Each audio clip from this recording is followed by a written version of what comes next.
धाराशिव जिल्ह्यातील उमरगा तालुक्यातील कवठा या गावामध्ये मी आता आहे आणि आपण जर पाहिलं तर ही कवठा ग्रामपंचायत आहे आणि या ग्रामपंचायतीच्या समोर प्राध्यापक एक उपोषण करतायत। त्यांची कारणं अनेक आहेत। जर आपण पाहिलं तर या ठिकाणी या ग्रामपंचायतनी विविध राज्यातील जे लोक आहेत त्यांना लग्नाचे प्रमाणपत्र जे आहेत, विवाह नोंदणी प्रमाणपत्र दिलेले आहेत। ते नेमकी कोण आहेत हे आपण पाहूयात, त्यांच्याशी संवाद साधून। मला सांगा, ही जी तुम्ही यादी दिली आहे माझ्याकडे, या यादीमध्ये जी नावं आहेत ही कुठल्या कुठल्या राज्यातली आहेत, काय वाटतं तुम्हाला?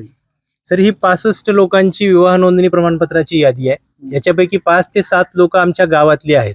बाकी लोक जी आहेत ती, माझा असा आरोप आहे की ही रोहिंग्या लोक आहेत, बांगलादेशी आहेत, कर्नाटकामधले आहेत का मुंबईमधले आहेत।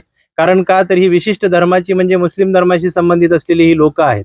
त्यामुळे याची चौकशी होणं अतिशय महत्त्वाचं आहे। हा गंभीर मुद्दा आहे, कारण विवाह नोंदणी करत असताना यांच्या सोबतच्या ज्या जोडीदार आहेत त्या मायनर आहेत, मेजर आहेत, पहिली पत्नी आहे, दुसरी पत्नी आहे का हे देशाच्या बाहेरचे आहेत, बांगलादेशी। हे अतिशय गंभीर आहे, म्हणजे हे देशद्रोही लोक सुद्धा असू शकतात असा माझा आरोप आहे। आणि आमची ग्रामपंचायत आणि आमच्या ग्रामपंचायतीचे पदाधिकारी, सरपंच, ग्रामसेवक याच्यात जर सामील असतील तर ते सुद्धा देशद्रोहीच।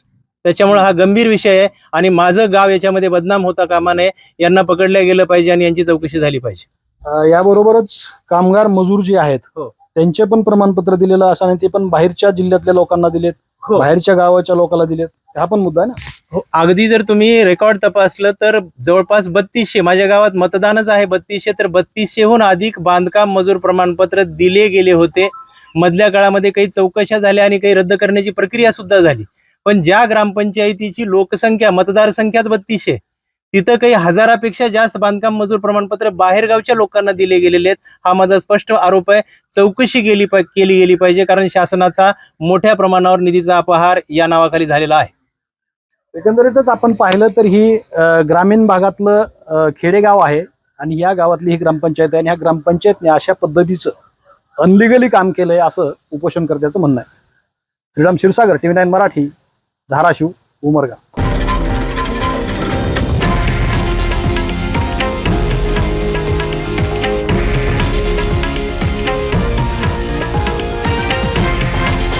हे आहे देशातील नंबर 1 न्यूज नेटवर्क आणि आपण पाहत आहात TV9 मराठी, एकमेव।